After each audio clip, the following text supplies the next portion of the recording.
so we will start because you are here. Thank you so much for coming and welcome to Central St Martin's for Material Imaginaries, which is one of 4 events this week as part of Future Imaginaries. My name is Lucy Kimbell. I'm the Director of the Innovation Insights Hub and Professor of Contemporary Design Practices here at University of the Arts London. And for those of you who are not from UAL, Central St Martin's is one of 6 colleges in the university, all with different sort of specialisms in art and design, fashion, fine art, communications, media and so on, and architecture, many different areas. The aim of the Future Imaginary series this week is to try and bring some cross-disciplinary approaches to thinking about design and innovation, and particularly where visions of the future are contested and realised. Tonight we're talking about materials, and Thursday night we're talking about expertise, the kind of expertises that are required or possible to design futures in organisational contexts, including the NHS. The Interface Imaginaries event we've decided to postpone until term starts. And then on Friday we had 2 different takes on policy imaginaries.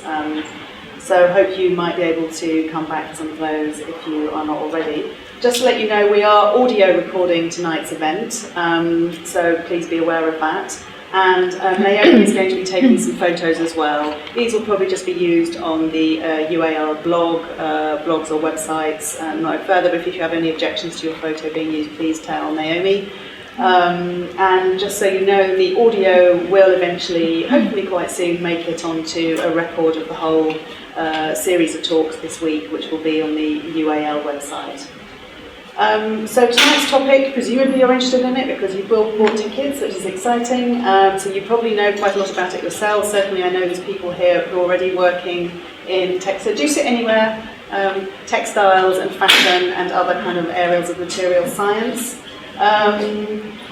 Very briefly, we're going to have 2 speakers who are going to take about 15 minutes each. And then they will respond to each other's what they've seen and talked about, and then I will chair a sort of more open conversation, so you will have an opportunity to ask your own questions or make comments.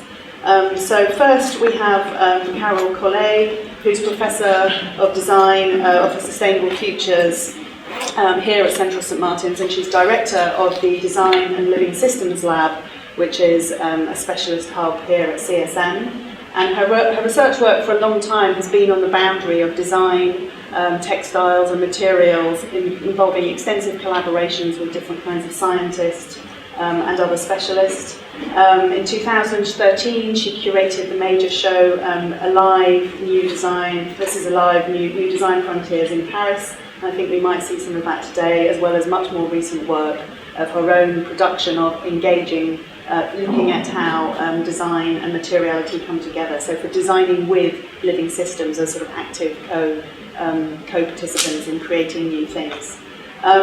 So after Carole has spoken, we will be joined by Susanne, Dr. Susanne, as a Professor Susanne Kuechler from the Anthropology Department at UCL will talk, who has a long-standing interest in materiality, but coming from a different perspective, not as a maker, but as somebody who's been doing ethnographies, and particularly in Oceania, and thinking about how different kinds of community and culture use and make and materialise their visions of the future and their cultural memories, and then is also increasingly interested in new kinds of materials. And she's currently finishing her next book, which has the title Material Mind, which is about thinking and materiality, and how materiality and textures and textiles are tied up with actually thinking. So that's the format for this evening. So if I'd like to invite Carole to start. Thank you very much, and thank you, Kim, for inviting me to contribute tonight. So I run a lab which really is dedicated to look into how biology can disrupt our design and fabrication processes.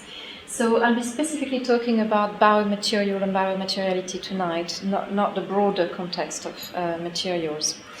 To explain a little bit, what I'm particularly interested in is looking at is really a different alternative set of propositions for future sustainability. And I very much believe that we can find a lot of very interesting propositions in biology and in the way we can work with natural systems and living systems.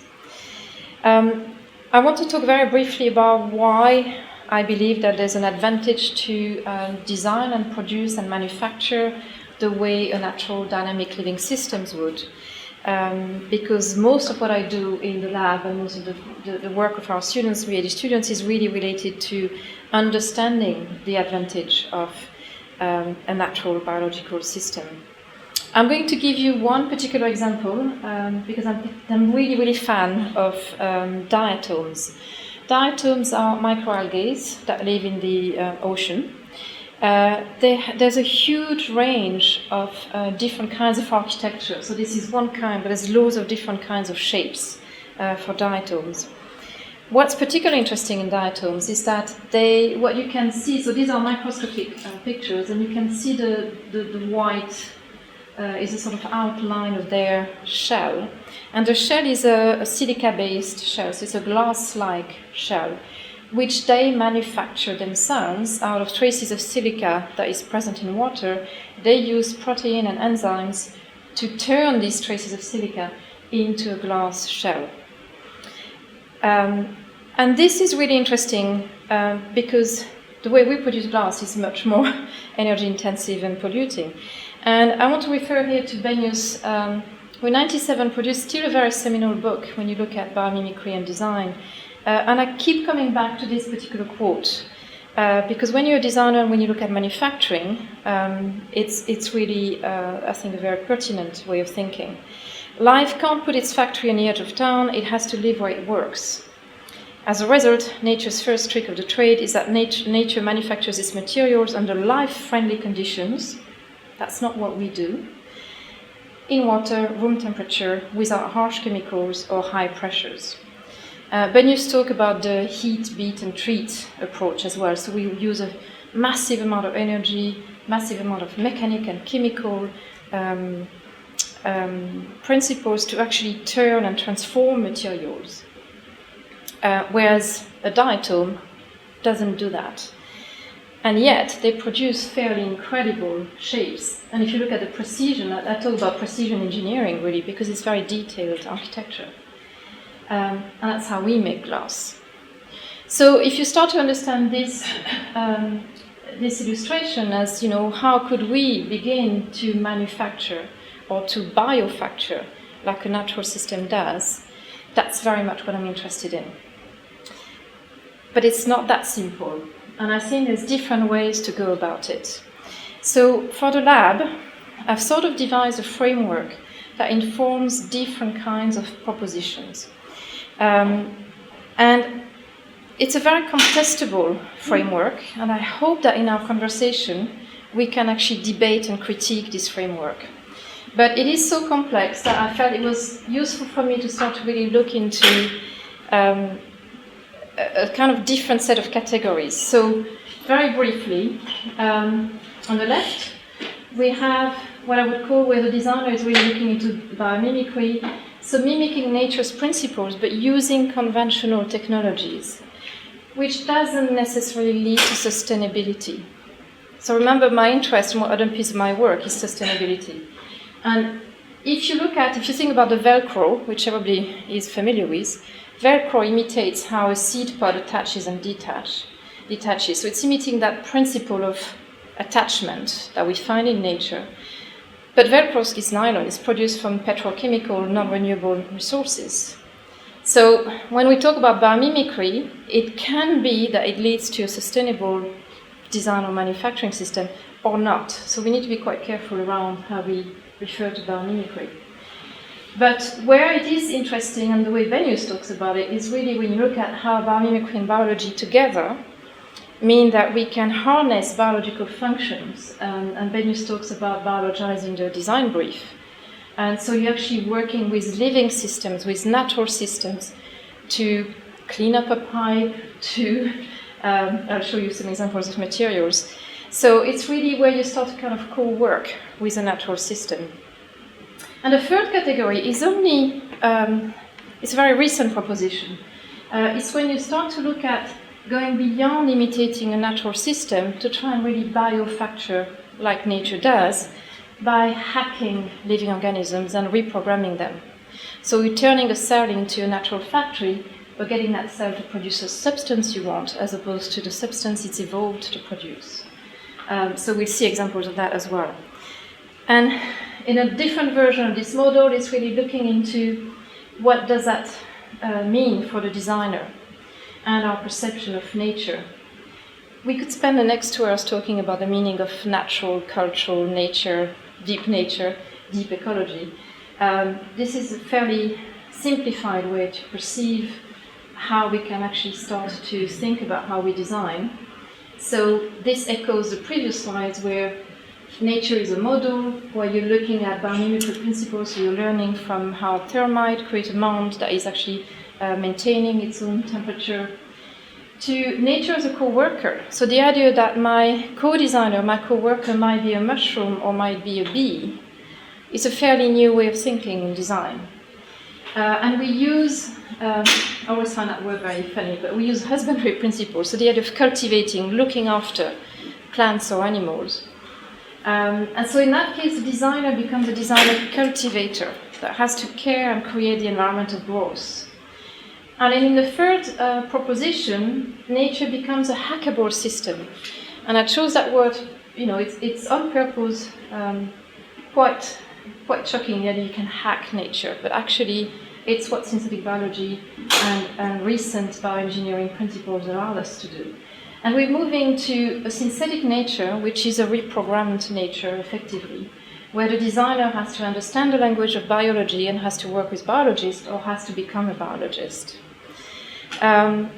So I'll show you brief examples in all these categories, and I'm hoping that with Susanne we can maybe have conversations around how this framework applies to the role of designer when working with biomaterials. I won't talk too much about this one because this one is the most known, biomimicry and the more conventional design perspective. But I want to show this because this is one of our PhD student who's just completed actually, so Dr. Jane Scott, who produced an incredible body of research looking at a pine cone, and as we know the pine cone opens and closes according to heat and moisture. By studying the mechanics of that behavior, she developed a collection of dynamic, responsive, knitted textiles that change shape when exposed to humidity. What you're looking at is the same fabric before and after. So when it's sprayed with a mist of, even at ambient temperature, you don't need heat. It's, in this case, this one curls up and turns into this. And she's devised a system where she actually can control the shape that is the result of that actuation.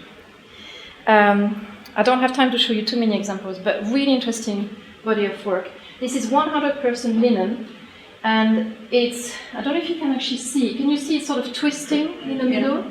So that's because she's controlled it to twist. So she knows how to develop a knitted pattern that will create this twist in response to humidity, but equally she has some that open and close, and so that's really interesting in terms of proposing a new benchmark for future smart textiles. There's no electricity, no electronics, no polymers. This is 100% linen. So that's an interesting proposition in terms of biomimicry. Nature as a co-worker. I'll show a little bit more examples for this. So what I think is interesting and which we tend to forget is working with living systems, working with natural organisms is really not new. You eat bread, you might drink wine, you could eat cheese. If you're French like me, you're definitely having all of this. But there's a real ancestry, there's a real tradition. And these traditions of winemaking, bread making, and cheese making would not have existed if we hadn't learned how to control those microorganisms. I was reading recently, I don't know if you know of Michael Pollan, who wrote The Botany of Desire, and another book is called Cooked. Really easy reading, nothing hardcore, but actually really interesting perspectives on Cooked in particular. The book looks at processes of transition and transformation throughout our history. And he refers to a particular conversation he had with a food chemist, Bruce German, who explained that actually bread has had a tremendous impact on how we have developed as humans. If we were to eat just flour and water, we wouldn't survive very long. But eating bread means there's a whole new level of nutrients, because the yeast present in bread activates the wheat in such a way that it liberates a whole new level of nutrients that would not be accessible simply by eating flour and drinking water. So bread making has been quite important, but it's the action of the yeast. And it's usually the secret of bakers. You tend to go to, well, if you're French, you go to different bakeries for different breads. And they all have their recipes and they all have their little special twist on how they control the yeast. But I think what's becoming really interesting is that the ability to cooperate with living organisms like yeast is now becoming part of the crafts of designers. And it's actually not what we teach in traditional design education. We don't teach you how to work with yeast. I mean, we do here. But not many places will actually engage with that. So I'll show you how different practitioners have engaged. So bacteria, and I think that's the one we probably all know, but I could not mention it, is bioculture. Susanne was one of the first pioneers really looking into collaborating with bacteria. Revisiting a kombucha recipe, which is a health drink, she developed a protocol to really start harvesting sheets. Do you know bacterial cellulose and kombucha? Shall I explain? I'll explain, okay. Kombucha is a health drink. If you can bear it, I'm not able to drink it. I'm finding this a little difficult. But kombucha is basically bacterial yeast with sugar and tea. And the bacteria naturally, when it eats the tea and the sugar, it naturally produces a cellulosic material, which is this white thing that's floating above the drink. And it's cellulose-based. And as it grows, it can become quite thick, and you can actually basically harvest it. And that's what those sheets are. They're the collected natural cellulose that has grown naturally in the drink. So, of course, Susanne did massive batches. I need to speed up, okay. So you know this, and then she produced a really interesting piece for the exhibition in Paris with Liz, I can never say Liz's surname, Kuechler. So what was interesting, she was looking from both treating the bacterial cellulose like a normal fabric by cutting and shaping, as well as looking at molding. We now have, this is one of our graduates, Susanne, looking at 3D printing. Gillian Graves is looking at designing a product that you can have at home to reuse your kitchen waste to grow these sort of materials. You have Thomas Libertini, who's looking at collaborating with bees. And in this case, what he does, he creates the structure. Can you see the lines? So he sort of creates a structure, and then he invites the bees to start building their beehives around this. So the bees become the builders. And then he gets them to clean. So at the end, basically, there's no more honey. What you've got is just a left architecture. MIT with Neri Oxman has done the same with silkworm, creating a pre-existing architecture. You place the worm onto the structure, and then the worm is starting, you see the fine lash. So this is woven by the worms. Mycelium, this is one of the projects I'm currently working on. You probably would have known if you know this sort of research. Eric Karenberg looked into 3D printing mycelium. Vicina Kopushkoli was one of the first one. Phil Ross was probably the sort of first one really looking at it seriously. And when you're looking above there, he's published that a few weeks ago. It's the first time he's produced leather using mycelium. Mycelium is mushroom, really. It's the roots of a mushroom. But it's an incredible organism because it can take very complex organisms, and by eating them, they can be reprocessed into much simpler forms. And I've started working with mycelium. I come from textiles originally, so I was really interested in looking at the crossovers between textile traditional techniques together with growing myceliums to create mycelium fabrics. And what became interesting is that, and here I sort of paraphrase I don't know if you know someone called Richard Feynman, a physicist, who's famous for having said, "What I cannot create, I cannot understand." That was in physics. But in my case, it's what I cannot grow, I cannot understand. It also works that way. What I cannot understand, I cannot grow. And that's actually quite interesting strategies in terms of the work I'm doing now. So I've trained the mycelium to grow into lace and to slowly colonize the fabric. Created some tartan patterns using fabrics as a resist technique where the mycelium cannot grow. And this summer I produced this one, which was a complete mistake. I won't tell you I've done it because it's a bit top secret right now. But it might not look like it, but it's actually a mycelium rubber. So I grow mycelium on coffee waste. And I managed to develop a technique where I've grown the mycelium, but it has self-expressed, it's developed its own patterns. So the patterns you're seeing is not a result of a mold. It's the mycelium that has created those patterns. So that starts to make you think, well, who's the designer? Because I didn't do that. I created the environment of growth, which triggered that behavior.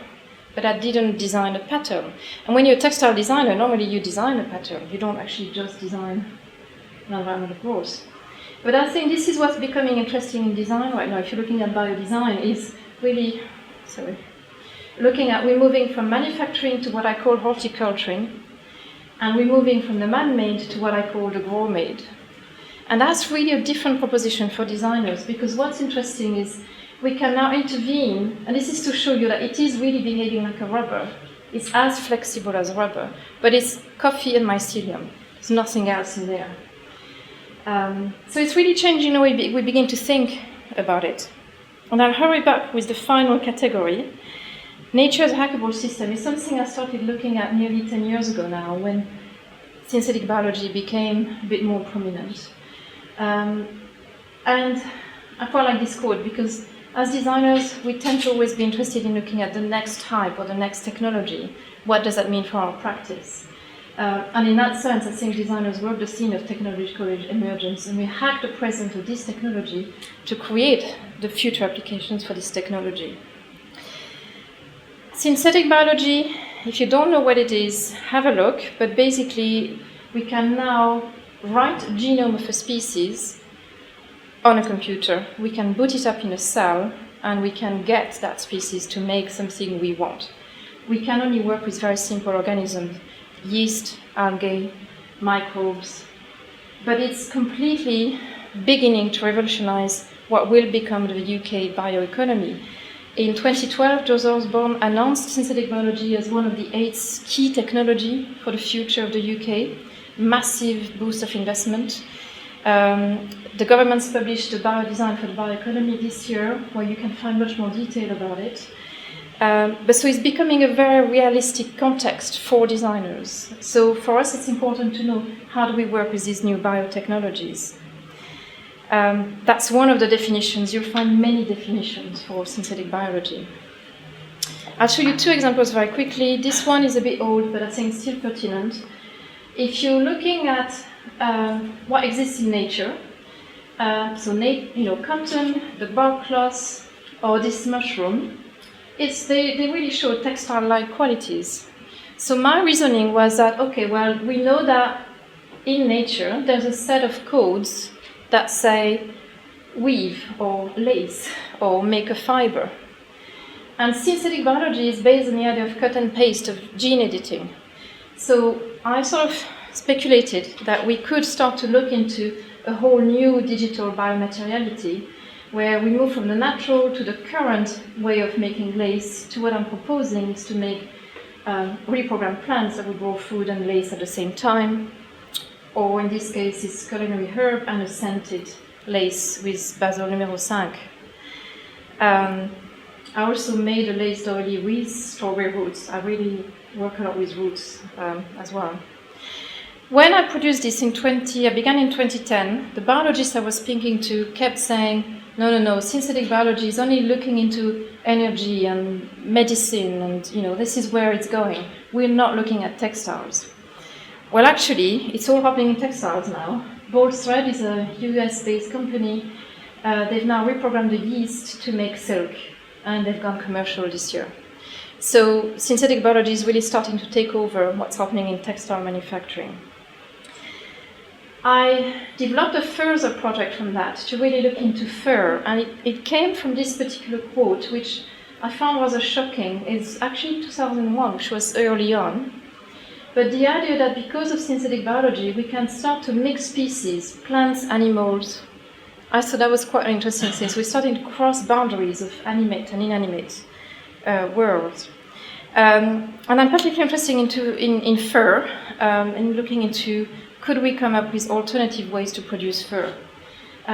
So again, I came up with a speculative idea of reprogramming plants to grow fur or mushrooms to grow fur. I can't tell you more about this project because the rest is a bit secret. But what was interesting for me is that when I was developing these new practices, at the time actually there were no books written, there was no references really. And I really felt I had to understand better how to contextualize my practice. So I curated this exhibition to reframe my practice, and I won't talk about it tonight because we don't have time. But if you want to see examples that fit into those categories, have a look. The website is still live, it's thisisalive.com. And it looked into biomimicry architecture, it looked into artisans, and I think it was an interesting way to sort of propose a new way to frame these biodesign practices in relation to sustainability in particular. I think what's interesting when we start to work with natural living systems, and I can leave you read this quietly, but one of the things that's really critical is that we need to really develop ethical standards and have ethical positions in relation to how do we work with the living. And that's partly why I developed this framework, because I felt I didn't really know at what stage, I'm collaborating with the mycelium. Where is the ethical issue in there? Should I credit the mycelium? I kill it because you bake it. When it's grown, you bake it. I mean, it's like bread. But there's a lot of moral issues when you start working with synthetic biology and ethical issues. So issues which designers are not used to. So I just felt it was really important to really start to talk about how will that change how we engage with our materiality, because we have to consider a new ethical framework for that. I'll stop here.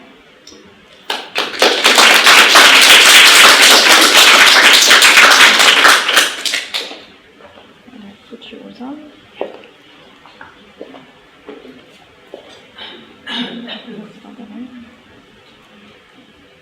It's just frozen. So. Yes. Yes.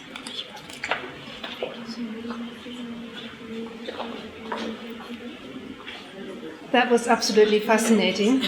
Unfortunately, anthropologists are dealing with not such exciting laboratories, what we most often don't. So my talk will be very much about something that you talked about very well, the understanding that we bring to materials. You can see here the kinds of objects and materials that you see here. We are trained, have been educated and brought up in a world in the 20th century in which we are not assumed to bring understanding ideas to materials. Materials just surround us. We often just have to put up with them. Some of them are more useful, are more convenient than others.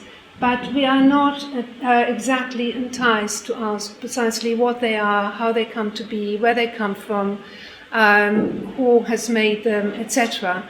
As long as we know how to use them, so we think, that is just about fine.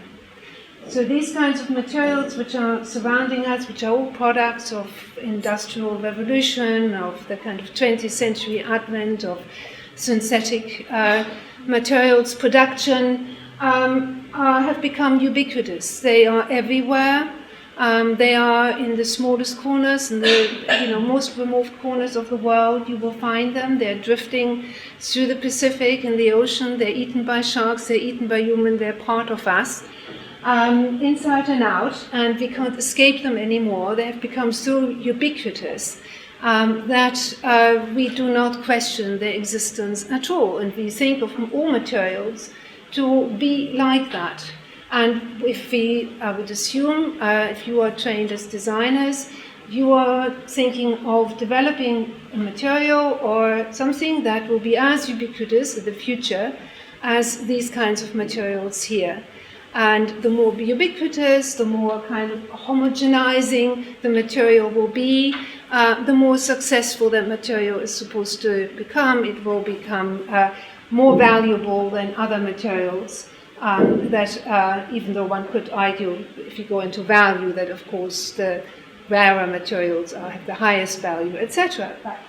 What as anthropologists we are trying to do is sort of question that perspective. It's really trying to understand how understanding is brought to materials, how ideas are invested in materials, how materials carry ideas that are actually working, serving to turn materials and their objects into indexes of often quite difficult to disentangle and difficult to capture relations between persons, relations that we assume, take for granted, we bring lots of ideas to, which are also difficult to often even capture precisely, relations between persons and things.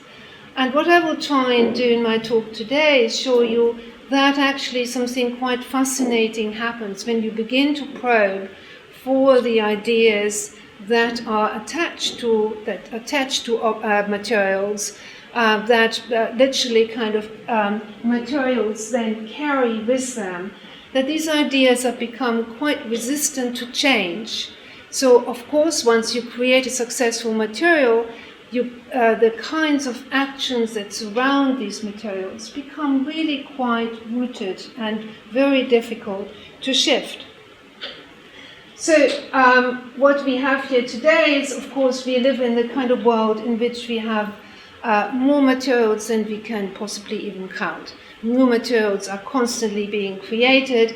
We need materials libraries to keep track of it, to be able to work as kind of mediators between the scientists and the labs creating all these new materials and the designers and the architects wanting to use these materials for a new end, for buildings, for new furnishings, for new, all kinds of new objects, products.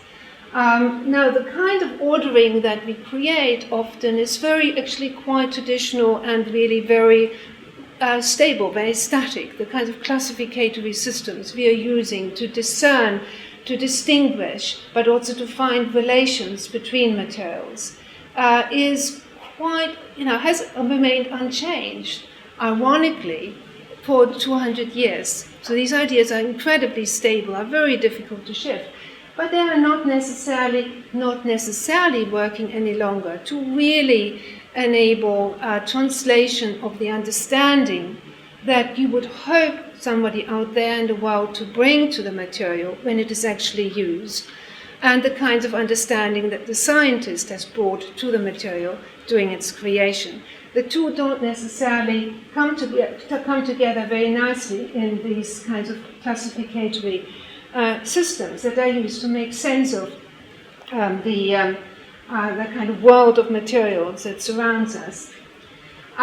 We have become very used to thinking about materials as homogeneous, as kind of coming in types that we can very easily attach a word to, a label to, put into some kind of drawer, quite literally. So cotton T-shirts is a good example. Cotton T-shirts, which have been, again, ubiquitous. Of course, there are different types of T-shirts. We may have our favorite store where we buy a T-shirt that is actually has a little bit more elasticity. Some people prefer more elasticity, others less. We have become very used to this kind of standardization and to the homogenizing influence of standardization. We don't often question what actually materials would look like, what kind of material would resist standardization and would resist that kind of homogeneous take-up. And would such a material be of interest? Would it be at all interesting? Would it have any value? Would it have any wider significance? What kind of effect would it have? Although, at the same time, we surround ourselves, and here we've had already bread, yeast mentioned, we surround ourselves with practices and with materials related to practices that are playing with, materials to which we bring a very profound understanding, ideas, recipes, practices of kneading, of baking, of cooking, that are both highly local, that may be really part of our family, a recipe that you have been given by your mother, your grandmother, that is quite different to somebody else's, even your neighbor's recipe of the same dish, the same bread. And we know how important these rather idiosyncratic understandings of a particular material such as yeast, its behavior, its uses, the way you get it to work in particular ways in relation to very particular types of flour, etc., how important these idiosyncrasies and these very kind of local adaptations are to our lives. But we have literally, since the 20th century, been brought up not to consider this as valuable, as significant, as an important part of our lives, and certainly have not considered it to be important to the production of a design, of the manufacturing of materials, etc. No one would think of being able to bake a bread if you don't bring understanding to the to the process of making bread. You wouldn't even want to start. You would want first to have some guidance. But we think that, producing the material for a T-shirt, you don't have to have that same level of understanding necessarily. So just to give you a little bit of an example, what actually goes along with these ideas is understanding. The ideas of bread making, for example, are not just ideas that are surrounding yeast, but they are also very deep-seated cultural practices of how you will meet the product that is the result of bread making, what kind of precise product it should be, and how it lends itself to certain kinds of actions or not. For example, you can hear I'm a German, so the hard rye bread that you find in Germany actually doesn't lend itself very, very well at all to collapsing, to eating it as a sandwich, the way you do here in Britain. It's very cumbersome to eat if you do that. In fact, you have to bake it slightly differently to really be able to manufacture it or to use it as a mass-manufactured sandwich. What you do in Germany, you eat your bread on a bread board. That is, it has to, in the same way as the bread board is quite hard, it wouldn't even fit on the size already wouldn't fit on a plate. It demands a larger flat board to really be eaten on. And it demands for the things that you put on top of it to be seen. So if you eat your bread in Germany, you want to see what you actually put on top, yeah? The kind of the spreads. You don't want it to be covered. It wouldn't make sense, right? So all kinds of practices, but they go deeper down into when you eat your bread, with whom you eat your bread. Yeah, good. Become very important part of the ideas, the understanding that you bring to bread. And they're very difficult to shift. I'm here for 30 years already, but I still much prefer a very particular kind of bread. So Adam, who's sitting here in the audience, and myself have, in anthropology at UCL, brought together our PhD students and a group of kind of projects and have produced a little book which looked at how particular kinds of communities' practices really almost kind of grow around the making and transformation of materials. The making of materials and the transformation of materials into products. and the kind of very intricate relations between materials and ideas of sociality, of sociality that are actually very stable when we look at them, and how these ideas are rooted and encapsulated in practices, which again are incredibly stable. And just to very, very quickly come into my example, I work in Oceania, and it is no secret at all that cloth was a ubiquitous material which was introduced deliberately into the Pacific, across the Pacific Islands, in order to homogenize societies. The many societies found in order to kind of almost bring them all together and then being able to control them during the kind of colonial era, but also as part of missionization. So cloth was introduced, and the idea was, well, to the take-up of cloth, people will start to learn about cleanliness, taking care of their home, their personhood, etc., etc., and certain kinds of practices would be inculcated that would create the right kind of societies to be bound, to be integrated into global trade, etc., etc. Now, what has happened actually was very interesting that this did not happen.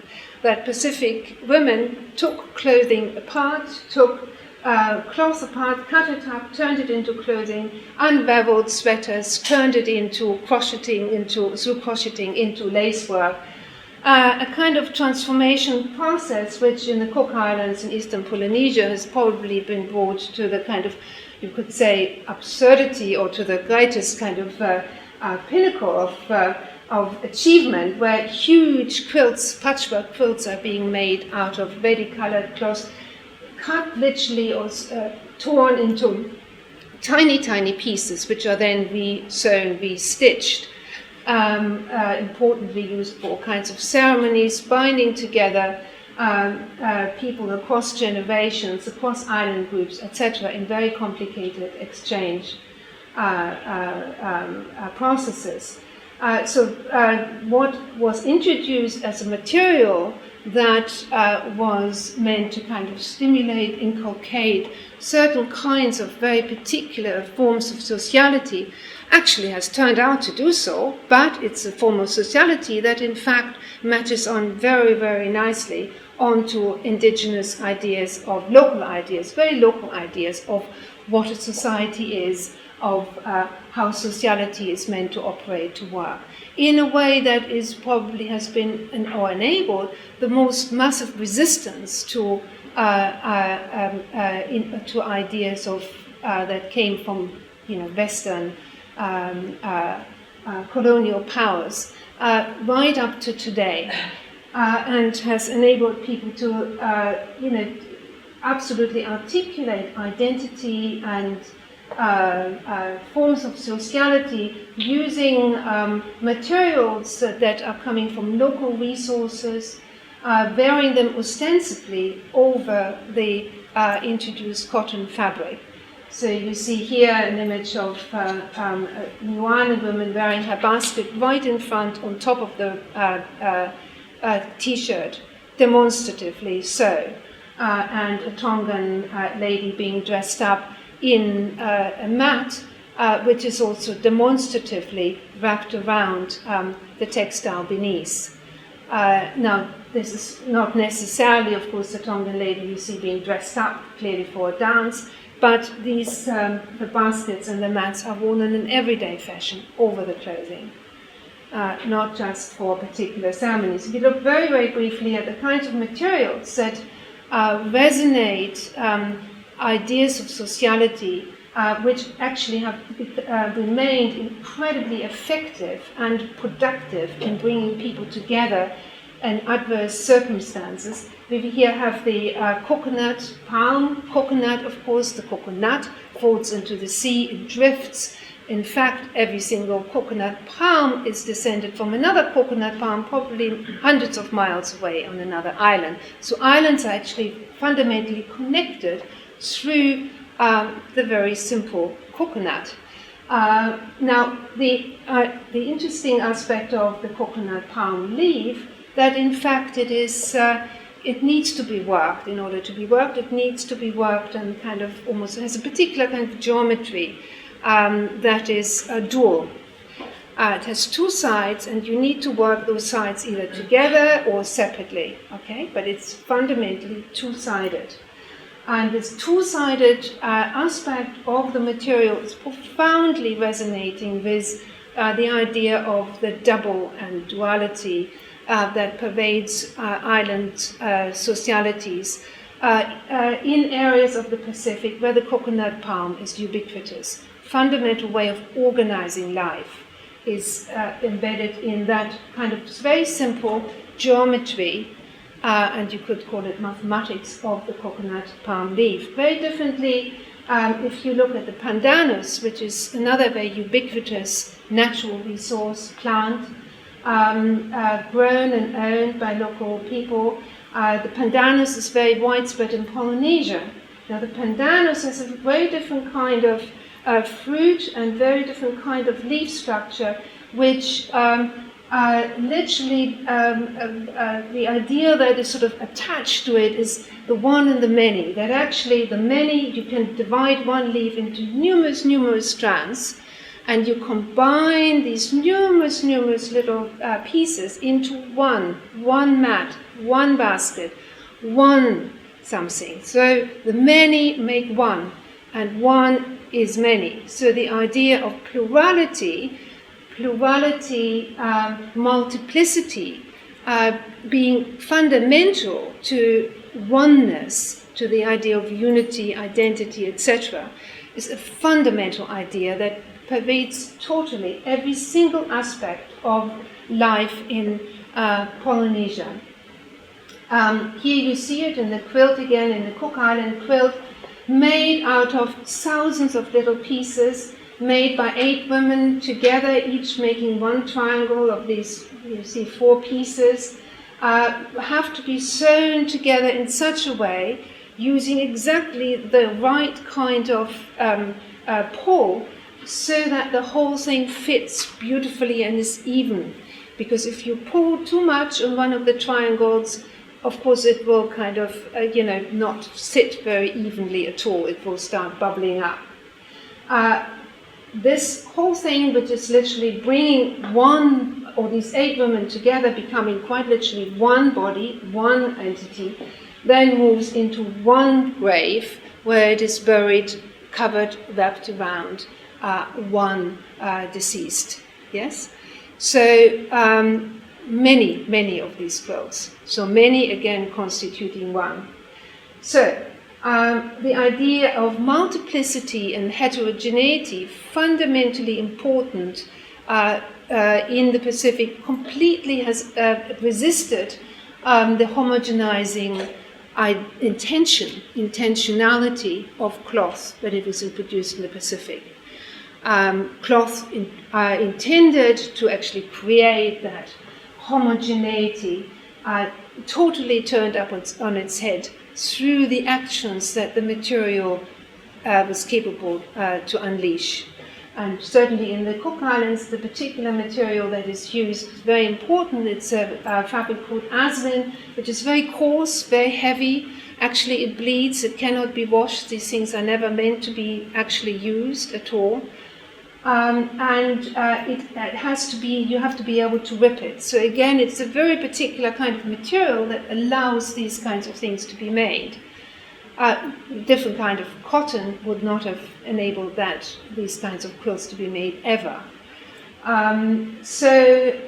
Yes, just very quickly, and I finished just very quickly. Another example would be, there are lots and lots of examples once you begin to look, is the use of indigo and wild silk in Dogon cloth production.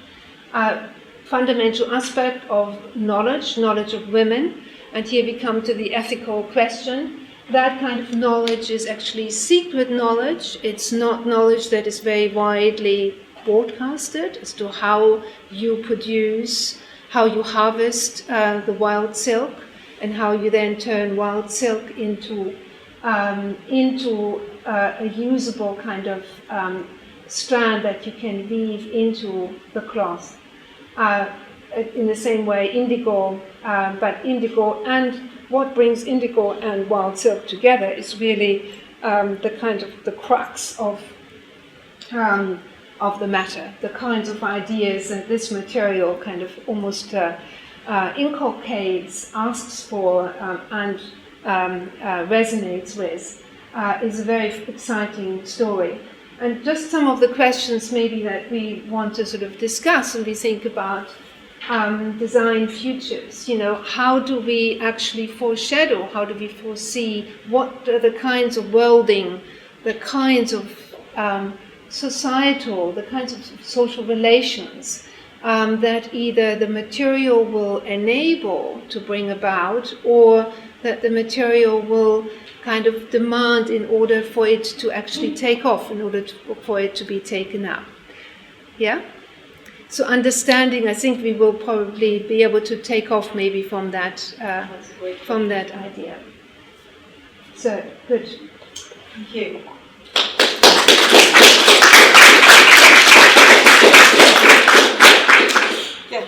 Yeah, leave those there. Okay. Okay, so I'm just going to give them a chance to respond to each other's presentations and then open it up. So, Thank you. Yes, thank you. I mean, I found it absolutely exciting. I think the idea of actually hacking nature and of understanding, of tracking and understanding and unpicking the logic underpinning systems in nature, fascinating. And it is a logic that we can get our head around. It is not a logic that is, it's very difficult to fathom, to understand, but it's a logic that is part of us and is actually intuitively, resonating with us. So I find that very exciting. I think it resonates with us in the sense that, if you look back to the Cartesian perception of nature as a mechanistic kind of system. But actually, synthetic biology has also brought a lot of controversy, because it's really the first time in our history of humanity that we've now been able to write genomes in a computer and actually create new organisms that have never existed on the planet before. So it's really pushing this level of intuition to a step that we've never had before. And I think what's really interesting is that we don't really know these materials. We develop an imaginary of these new materials before they exist, as opposed to develop an imaginary of the material in response to its materiality. So it's kind of an interesting new paradigm, I think. Yeah, no, I think that's of course very true, and it has its parallels, of course, in other kinds of experimentations around genomes. And, yes. I think so. That might be interesting later for the discussion and the kind of ethical considerations that exist around that. So, thinking of what it's to be before it actually exists. Programming it, coding it, and then making it, become a live entity is a very new way of thinking. I'm really struck by having looked at your presentation first and yours second, where yours has social practices, everyday mundane activities in social life, people and culture were absolutely present in your whole account, which of course we would expect as an anthropologist, whereas they're sort of implied in these imaginaries, which are materialised, but we don't know what social practices.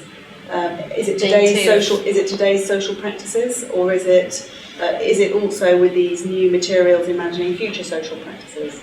I think it's both, and I think one of the things I didn't talk about today because we didn't have time, actually I could bring an answer to this, is but I'm really interested in looking into permaculture principles. Permaculture principles, so it's when you're looking at really sort of ecosystem of relationships.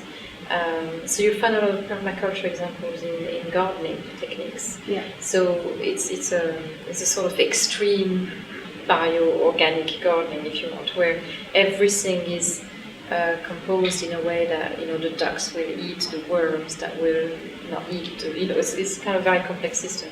But it's really based on sort of natural ecosystems where everything, the waste of an organism becomes a nutrient of another.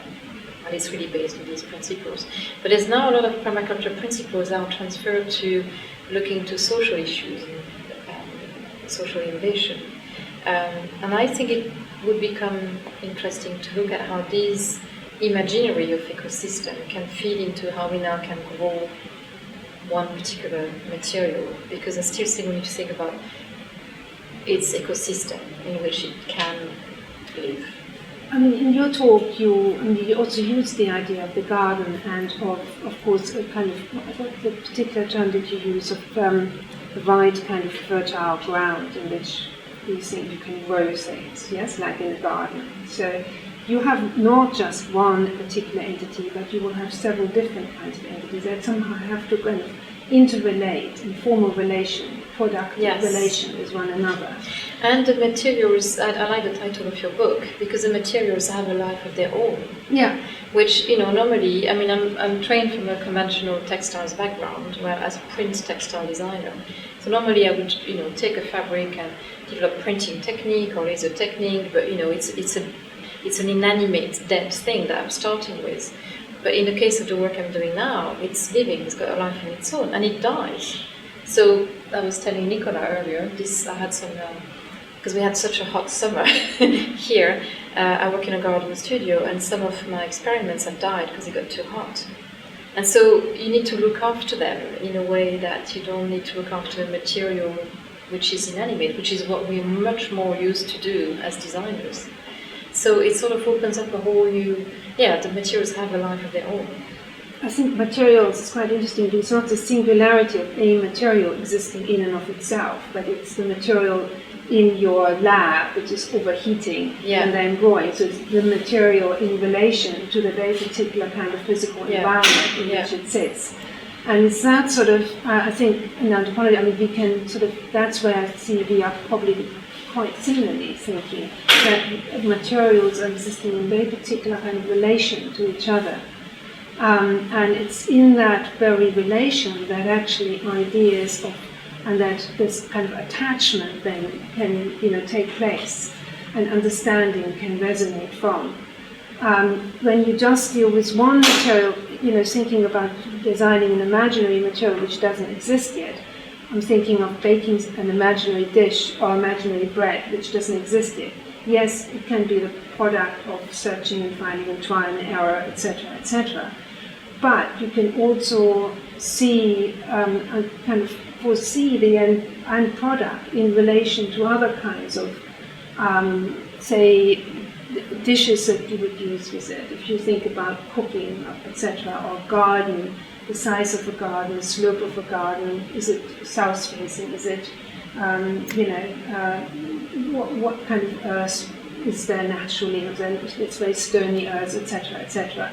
So when you begin to think of a material in relation to other kinds of materials, in relation to even practices that may follow, might attach themselves to it, I think you have then a way of actually seeing, well, what will it do? What is, you have a way of understanding or foreseeing it in a much more concrete fashion. Yeah. Not just in such an abstract fashion. It ties in with social innovation, which you mentioned, or other areas of contemporary design, which is imaginary stories. It situates the future object in some imaginary story. And I wondered how, is that a strategy that you use in this kind of work? I do the BioLace and the Future Hybrid projects are speculative projects, and the idea is to explore the imaginary of a technology, of synthetic biology, to really develop a new future materiality, but these plants don't exist.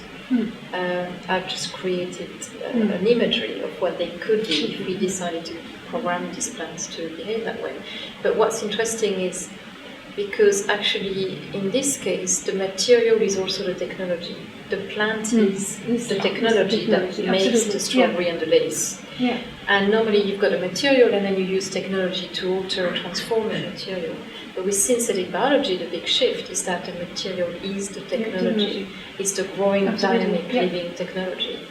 And so to develop the imaginary of this material, the biolace and the future hybrids, these plants cannot be programmed now. They're far too complex. I spoke to biologists who say in 20 years' time we probably will be able to do a biolace.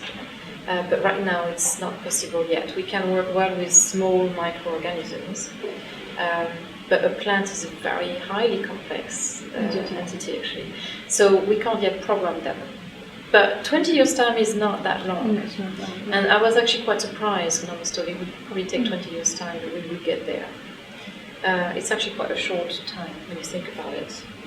So, and the idea for me is not to just develop the imaginary, but it's I use this as a way to provoke a discourse and to try and say, well, is this what we want? Is this the imaginary of the material we want? Or do we want another imaginary of this material? So it's a way to open up a critique to this particularly living material. So, yeah, should we just open it up? Has anyone got any questions or comments? Asphyxiated by the resin? Yes?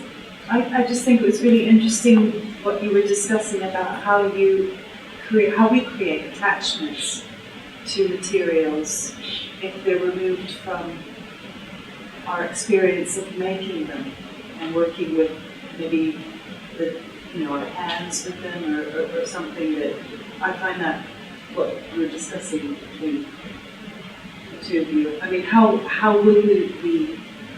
Yeah, I'm just going to leave it a comment right now. Sorry. How would we attach to ourselves to something we can't even yet Without the making, you're saying that the attachment, the work that Susanne was showing was the making, it created these social relations, yeah?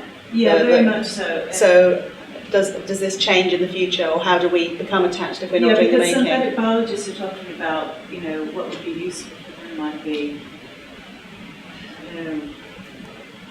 putting out kind of building blocks. So it's like a web designer where we kind of use a template and we're kind of borrowing bits and putting them together like Lego. And then I was, when I heard that, I was a bit disappointed, thinking, actually, it takes the romance out of this kind of imaginary possibility away, because it just becomes a jigsaw. But I think that's quite interesting, because synthetic biologists are scientists really, and they're very excited about the scientific possibilities of the cut and paste and gene editing. But actually now some of the synbio tech companies are hiring designers, because they realize that developing the technical aspect of this technology is one thing, but without developing the imaginary for it, it becomes a limited technological exploit, really. But it's quite interesting now. It's actually designers are now they're starting to work with designers. But are they also starting to work with anthropologists, right? So who would be Not that I attentive know of. to these Not that I know social Are they working relations? with makers also? Yes. Yes. In what way? How are they working? Could you give an example? Well, the ones I know of, I'm not allowed to talk about. Or It's something still quite abstract. top secret, Yeah. actually. But it's in textiles. Right. So, and as a textile designer, you train as a maker, usually. So you can both design and spec as well as make. But that's where the designers are now hired in the biotech. Happens in the States for now. Yeah, I mean the crucial aspect is because such a long lead time to produce a new material. 15. I mean to do the whole scientific kind of process of engineering a new material, that you need to actually have an idea of the direction, the kind of product you would, direct it to pretty early on, in order for all that work not to be wasted. Because if it goes into the wrong product and that product is not taken up, it's a big problem. And I think that's interesting, because there's a lot of new materials that just are still on shelves because nobody knows what to make of them, what to do with them. But with synthetic biology, and I think we should talk about the ethical dimensions of it as well, but you can not only just, sort of bold threads who created that silk. So it's not, you can't just program the yeast to make silk, which doesn't normally exist in nature, but you can now start to be able to tune it. So you can if you wanted an anti-crease silk, you can program that. Well, anti-crease, I don't think it's what they're doing yet, but you see what I mean? They can start to program qualities of the fiber at the genetic stage. Whereas right now, if you look at, you get silk, and if you want to have it a sort of anti-static coating, you apply a nano coating down the line eventually in the production chain. So you keep applying kind of functions to the fiber. With synthetic biology, you can, through gene control, start to program that materiality.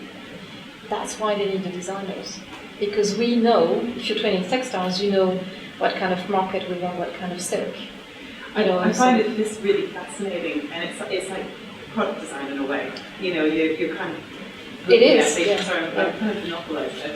But it's really interesting. But then I kind of think on the flip side, because I think I kind of jumped to that thing. Oh, fantastic. Will it be like poppies itself, and we'll be recreating parodies of objects that we know already because they're not. We imagine that we're going to recreate this chair, and it's made out of plastic, and so we want to reproduce the chair without using petroleum-based material. So we want it to have the behavior of plastic.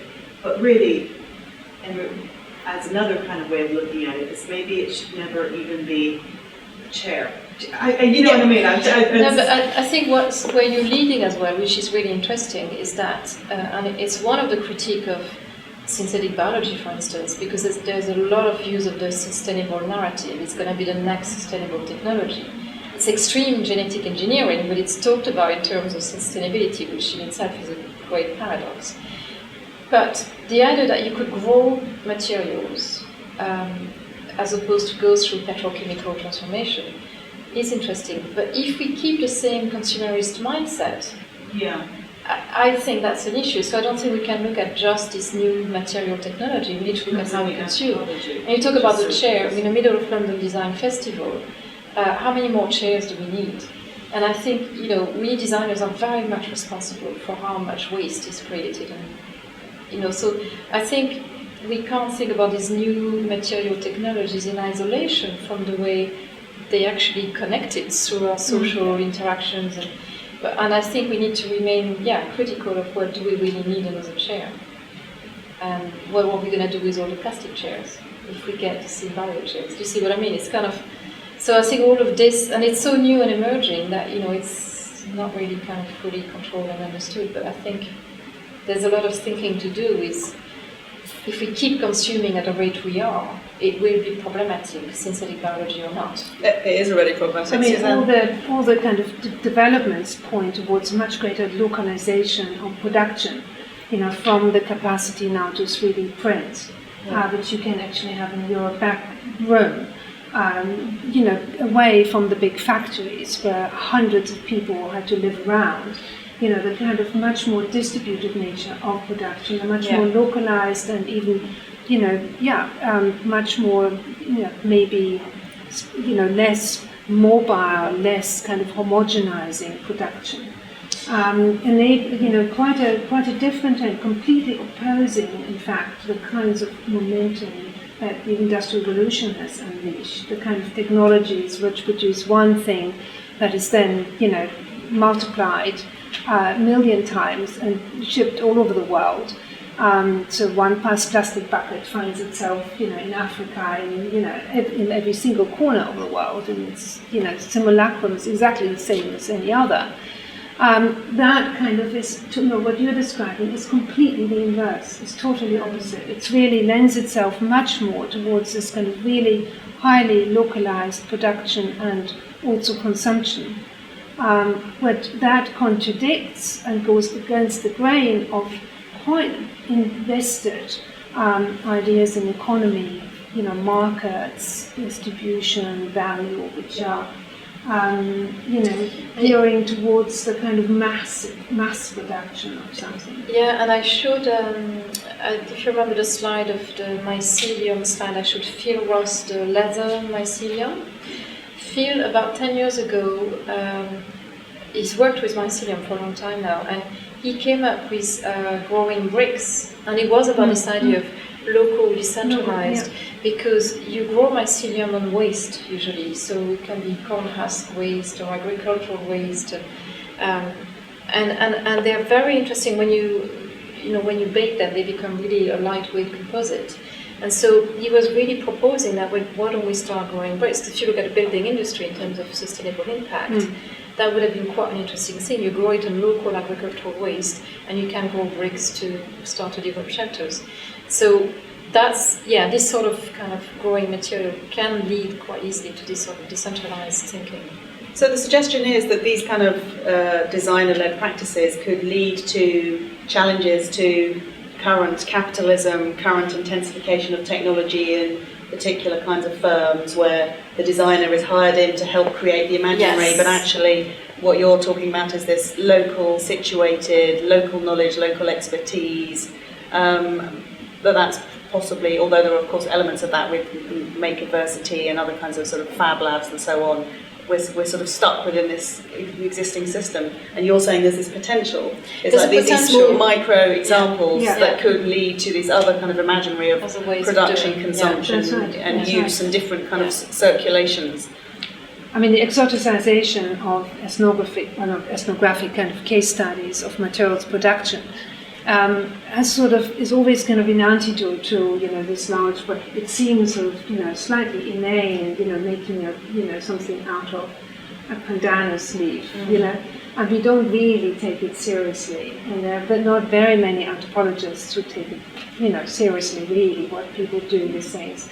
And that is, I think, really very interesting that we are so blind to value production processes that maybe don't lend themselves very nicely to kind of large industrial mass production, mass consumption, to be honest. And but it is, I think, the tide is turning, and I think the fact that Pacific Islands, for example, have held on to these practices and are insisting on that as major force of resistance. Very subtle, not explicit, all very understated. Is, I think, could point the way. Yeah, well, it's a very inspiring story of resistance to Yeah. the homogeneity in the colonial Yeah. endeavour, as you in the story that you gave. Right, a resistance, a subtle resistance that's about social relations, taking those materials, the cloths, and then creating other kinds of social practices. So I'm sort of wondering, we've got these sort of two extremes, the sort of local resistance, sort of anti-homogeneity, and then these designer-led experiments that try and do something, but actually this is a lot of investment. You said, as George Osborne identified it, as the eighth wonder of the world. Synthetic biology is becoming a sort of big. So there's money, there's political capital invested in, this is the future, and then there's a sort of, it's almost in tension with this other way of looking at it. You can have a global distribution and global take-up, but in a highly heterogeneous, kind of localized fashion. That is a completely different way of thinking about, industrial production has homogenized the take-up of similar kinds of, always the same kind of objects. So, plastic cups, etc., which maybe differ slightly in size, etc., but they're more or less, very homogeneous.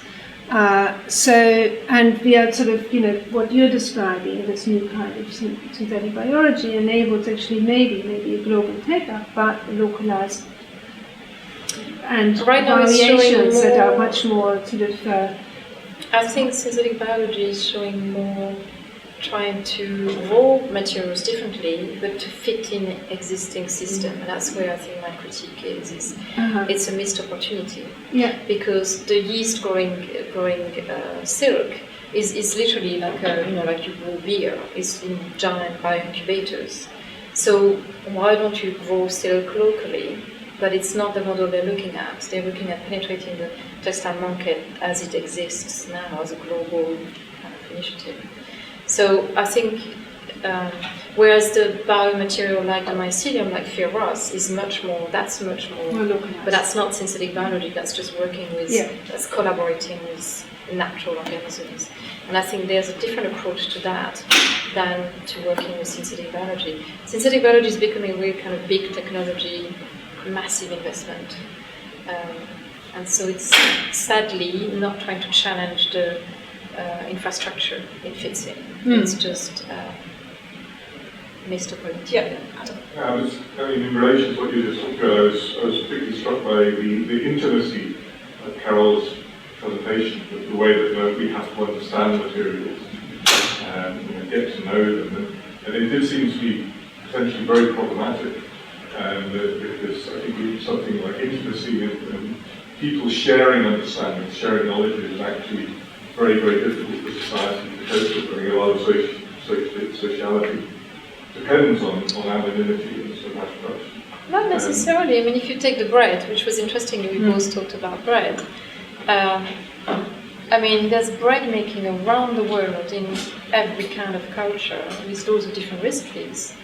But you have to understand how to work with yeast to get a good bread.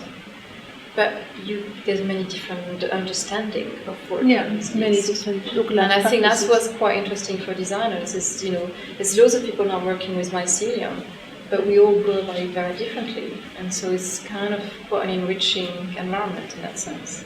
Could I ask a big extension to your work, the implications of the kind of politics of working with kind of multiple other organisms? And when you have things that are understood as mutually produced by different, and in a way that what you're describing depends on not only the sort of physical independence to a certain extent of these bacteria, but also in a way their political independence. So I'm wondering about the kind of the relation that we'll have. I was reading a description in The Guardian this morning, a picture of a houseboat, and how somebody who lives in a houseboat and works in a zoo has created it so that the cats can use it. And anybody that's got pets will understand that when you put a house, you actually create it so that you can live with organisms. It's not, and I'm looking around this kind of environment that we're in, the textiles that we're wearing, and I'm wondering whether, what the politics of this brave new world will be when we're surrounded by materials that are understood as dead resources and not living and kind of they're reliable that way. But is it that in this sort of new world we will kind of use organisms, or is it rather that these new materials will themselves have the right to exist here? I mean, if we were to have a kind of living environment around us here, rather than kind of a concrete understood as dead, would it be that we were using that, or would that be so disturbing and we'd rather better understand it that sort of the greenery organisms had a right to exist within the environment? That's a really, really good question, and it's quite a complex. But actually, if you're looking at this, which looks a fairly sterile, kind of fairly dead environment, actually, we are covered in microbes ourselves. So our skin is covered in living organisms. There's loads of floating, invisible things in the air. So we actually are amongst pretty serious quantity of microorganisms all around us at all time. And that's partly how you can make cheese as well. If you use your hands, you're covered in stuff, and that's what can trigger the beginning of the process. What I found in terms of the politics, particularly in relation to sustainable politics, is when you're a designer and you're used to say, okay, well, we're going to have, and if you look at what's going on downstairs is interesting. We've seen for the past 2 years massive amount of materials cut and thrown away, and when materials given to you, you get plastic, you get wood, you get whatever. You tend to say, okay, well, we'll do this, we'll cut it. But when you grow your material, it's time consuming, it can die. And that starts to create a very different, you're responsible for it. It's like when you're gardening, if you don't water your garden, it's going to die eventually. So, well, usually not in England, but actually in other places. But I think, so you do have to kind of develop that sort of care relationship. And then if you start to think, okay, well, once you've grown a material, you've spent weeks growing it, it's a lot more precious than if you've just, bought it somewhere and you can get more anytime you want it. So I think there's this sort of politics that's quite interesting. I have a colleague here, you might know Heather Barnett, who's an artist who teaches at Central St. Martin's as well. She works with slime mold in particular. And she very much engages with the politics of working with a living organism because she credits the slime mold when she shows her work. So she starts to talk about the IP and the issues of, who does what. And when I showed the mycelium that created those floral patterns, I'm really questioning, well, actually I didn't create that, the mycelium did it. So who's the designer? Who owns the copyright of this pattern?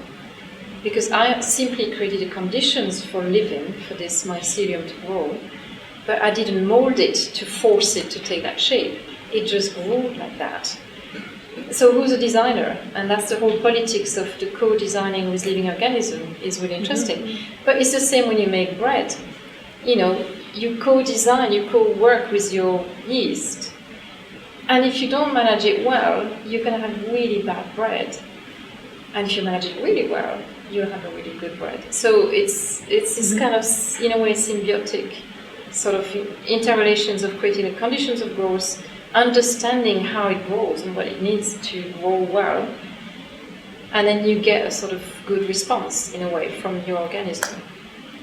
I just want to see if there's any more questions or comments, possibly on this topic of ethics and politics or other things that have come up.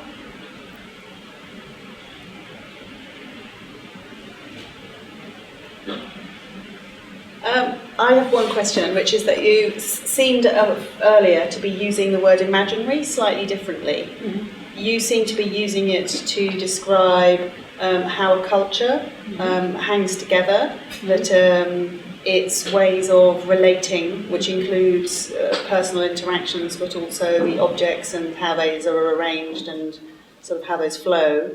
Whereas you talked about it when you were talking about biolace as developing an imaginary. Yeah, it was an imaginary, like not a real thing. Whereas your work is clearly talking about real things that hold, are grounded and situated, and they seem to be different meanings. And I wondered if I got that wrong. Not necessarily, but the way I think about the imaginary in the case of the biolace is to then lead to a real thing. So the biolace is a sort of intermediate step in a way. But I think in terms of, as designers, we look a lot at scenario building and, looking at proposing new ideas. So we do use imaginary as a creative tool, not just as a sort of social construct. Yeah, I suppose it's less the designer's imaginary. It's more yours was more a collective. It's a collective imaginary. Yeah, it's the kind of ideas that really are attaching to the material, which are kind of the institution creating the values, etc. The policies around a particular object and product, but also the process itself. I mean, the very making, for example, of the mats or using different kinds of materials, which are also grown. And you have to they're also very fragile. I mean, from baskets, that I mentioned, highly fragile. If you get pandanus, very easily dies. It looks like a very sturdy plant, but it dies. It could very easily. Whole fields of pandanus die very easily. You've very easily got an island without any pandanus resource, which is a major problem for islanders. And sort of. I think what is interesting is what the plant already kind of suggests it to be. So from the Pacific point of view, you would never really think of, you just, start with nothing. You start with something that actually is growing, living, and, behavior you begin to understand. And then what you make of it actually is almost directed by the plant. So what is made out of a coconut palm leaf is actually already implicit in the coconut palm itself, and its growth pattern, etc., etc. So I see it as encompassing both the process of making, then not knowing exactly what will be made out of it, but sort of being guided by the material and by the actual,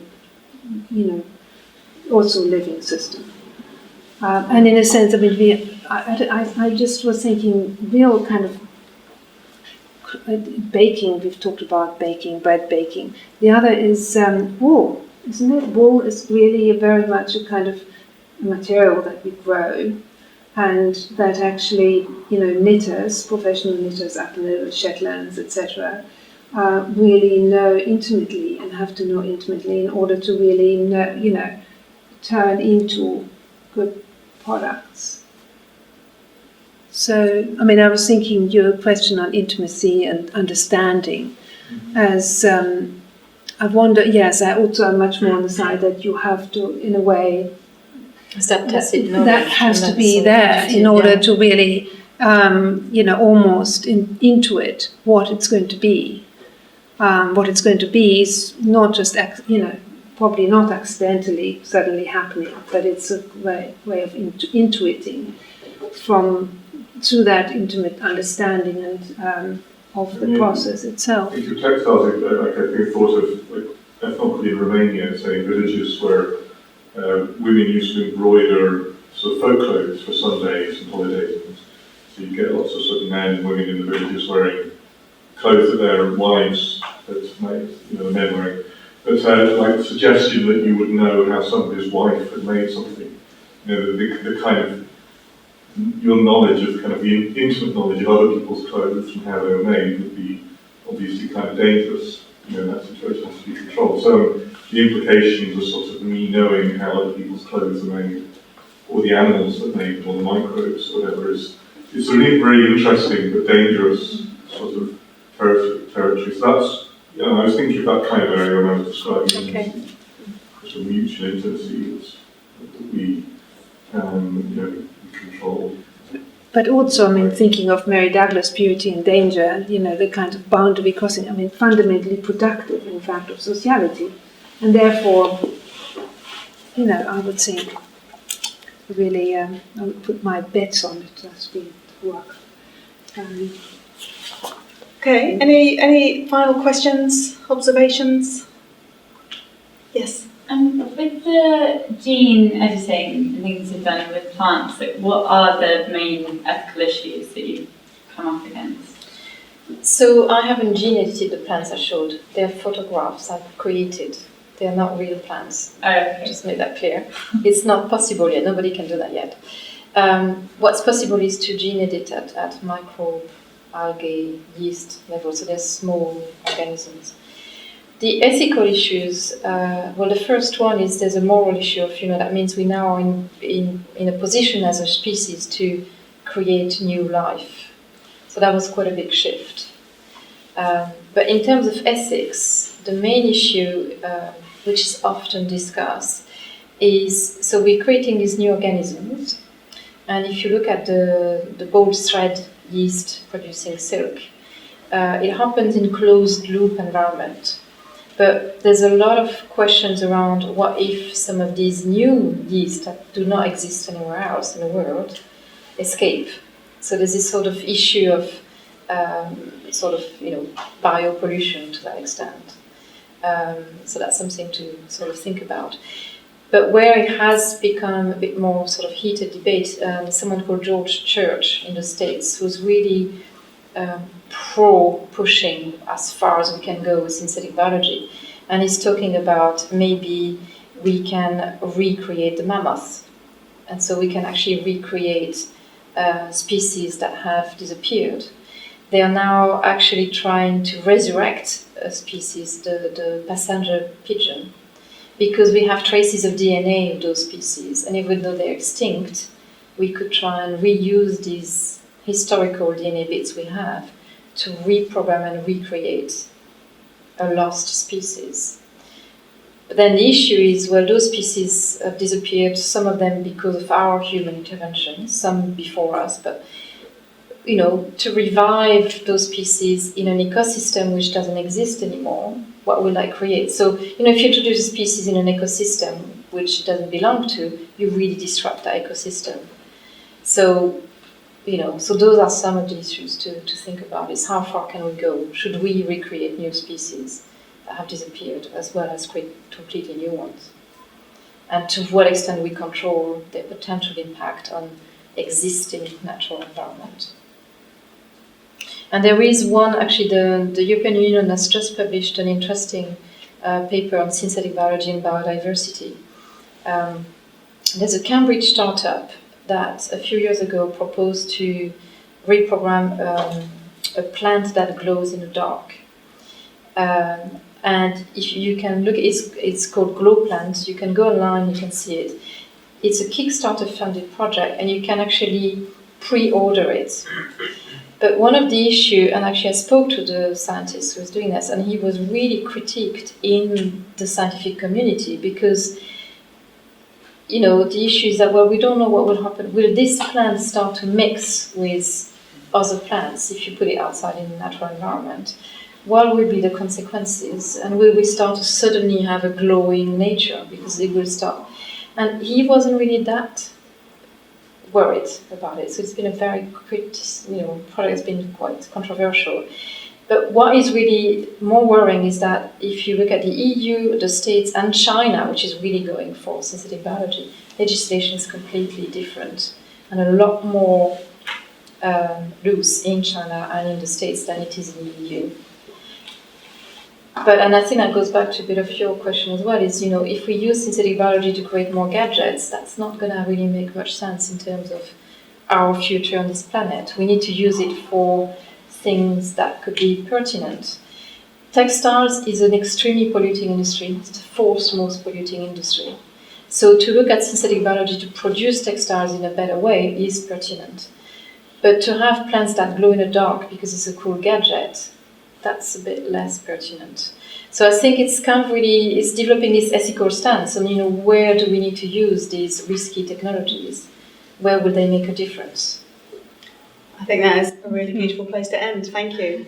So I think we've covered a huge amount of ground here. It started, you know, initially sort of what's the role for design and designers and the possibilities there, but we've sort of moving between the local production and consumption and new models and new ways of living and being, in some of these ethical and incredibly complex political and thinking about the institutional parameters around that. We've covered a huge. I'd like to very warmly thank Carole and Susanne for this incredibly rich conversation, and thank you for being here with us tonight and for your questions. Thank you.